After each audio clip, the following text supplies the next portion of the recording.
네, 여러분 안녕하세요. 모두의 인공지능 with 파이썬 저자 이영호입니다. 이번 시간에는 둘째 마당 딥러닝 이야기에 대해서 한번 말씀을 드려볼 텐데요. 이번 시간에는 딥러닝의 원리를 한번 이해해보는 시간을 가져보도록 하겠습니다. 자, 딥러닝과 인공신경망인데요. 네, 딥러닝. 딥러닝이란 무엇이냐면 간단히 생각해서 우리가 사람의 뇌 있죠. 네, 사람의 뇌, 우리의 뇌에서 이루어지는 원리를 이용한 인공지능을 만드는 방식이다라고 생각하시면 되겠습니다. 인공지능을 만드는 방식에는 여러 가지 방법이 있어요. 그중에 사람의 뇌를 닮은 인공지능을 만들었다라는 것이 바로 딥러닝이라 보시면 되고요. 이 딥러닝을 이해하기 위해서는 신경망이라는 용어를 이해하셔야 됩니다. 이 신경망은 우리 뇌에서 뉴런과 뉴런들이 서로 연결되는 모습을 우리가 신경망이라고 부르고 있는데요.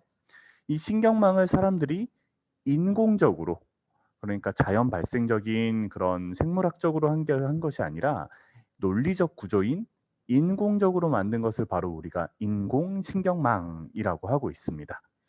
이 인공신경망을 한번 살펴보면요. 여기 있는 각각의 동그라미가 하나의 뉴런이라고 보시면 됩니다. 이렇게 뉴런들이 있는데 뉴런과 뉴런들이 서로 연결이 되어 있어요. 서로 연결이 되어 있는데 이때 연결된 모습을 각각의 층, 즉 레이어라는 개념을 사용해서 연결을 하고 있습니다. 자, 그럼 여기에서는 레이어가 몇 개일까요? 네, 총 하나, 둘, 세 개의 레이어가 있네요. 그죠? 이런 레이어라는 개념을 사용해서 연결하고 있는데 이 레이어에는 각각의 이름들이 있습니다. 우리가 인공신경망에서 사용하는 레이어에는 이름들이 있습니다. 첫 번째 이름이 바로 입력층이라는 이름이고요. 입력층은 우리가 데이터를 넣어줄 때 사용하는 층이에요. 출력층이 있습니다. 출력층은 결과값을 보여줄 때 사용하는 결과값을 출력하는 그런 층을 출력층이라고 하고요. 가운데 은닉층이라고 있어요. 이 은닉층에서는 신호들이 쭉쭉쭉 가면서 신호가 변환되는 그런 가운데 있는 층을 은닉층이라고 생각하시면 되겠습니다. 다시 한번 정리하면요. 입력층은 데이터를 입력받는 층, 출력층은 여기에서 출력층에 앞에서 입력층, 은닉층에서 쭉 와서 출력층에 어떠한 값이 전달되었느냐에 따라서 인공지능의 예측되는 값 또한 결정되는 그런 층이 바로 출력층입니다. 은닉층은 입력층에서 출력층까지 갈 때 신호가 바뀌면서 출력층까지 전달이 돼요. 이때 거치는 것이 바로 은닉층입니다. 네. 심층신경망이란 무엇이냐? 심층신경망이란 인공신경망인데요. 우리가 앞에서 봤을 때는 레이어가 세 개로 되어 있었죠. 그죠? 자, 근데 이 세 개의 레이어로 이루어진 신경망을 깊은 신경망이라고 할 수 있을까요? 예, 그렇게 말할 수 없겠죠.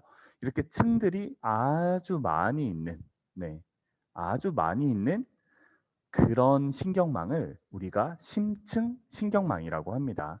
레이어가 한 층이 아니라 깊은 여러 층으로 구성된 신경망을 심층 신경망이라고 하고 있어요.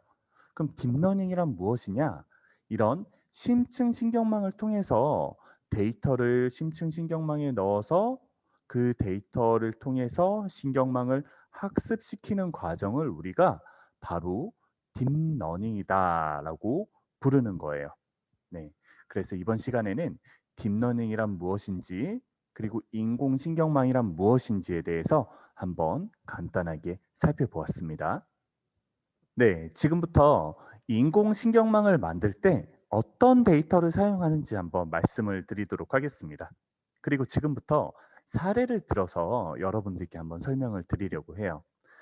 먼저 첫 번째 사례입니다. 첫 번째 사례는 우리가 만들려고 하는 인공지능이 바로 어떤 인공지능이냐면 남자와 여자를 구분하는 인공지능이다라고 한번 생각을 해볼게요.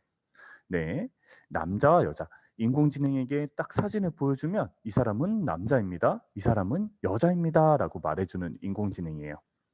여러분 여기 있는 사람이 남자처럼 보이세요? 여자처럼 보이세요? 네. 잘 구분이 안 가죠. 그죠? 네. 자, 그러면 우리가 남자와 여자를 구분하는 인공지능을 만들 때 한 가지 정보로만 예측하는 모습을 한번 살펴보겠습니다. 자, 이 사람은 이렇게 생각하고 있어요.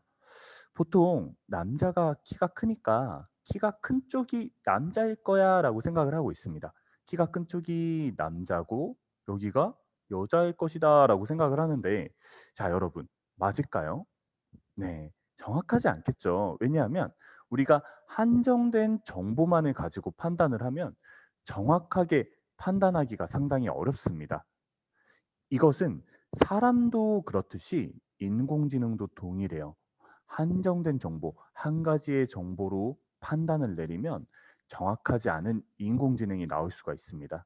그렇기 때문에 우리가 남자와 여자를 구분할 때 키라던가 몸무게, 머리카락 길이, 얼굴 길이, 눈, 코, 입의 형태, 몸의 모습, 이런 것처럼 정보가 많으면 많을수록 더 정확하게 판단을 할 수가 있어요.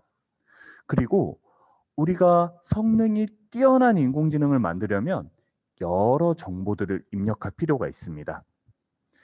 그렇기 때문에 우리가 머신러닝 기법으로 인공지능을 만들 때, 머신러닝 기법이 우리가 바로 데이터를 사용하는 거잖아요. 그죠? 이때 데이터의 양, 그러니까 뭐 각각 사람들의 데이터, 여러 사람들의 데이터도 중요하지만 각각의 사람, 우리가 남자와 여자를 구분하는 인공지능을 만든다고 하면 각각 사람의 특징들, 키라던가 몸무게라던가 머리카락 길이 등등등 여러 가지 정보가 있으면 있을수록 더 성능이 좋은 인공지능을 만들 수가 있는 거죠.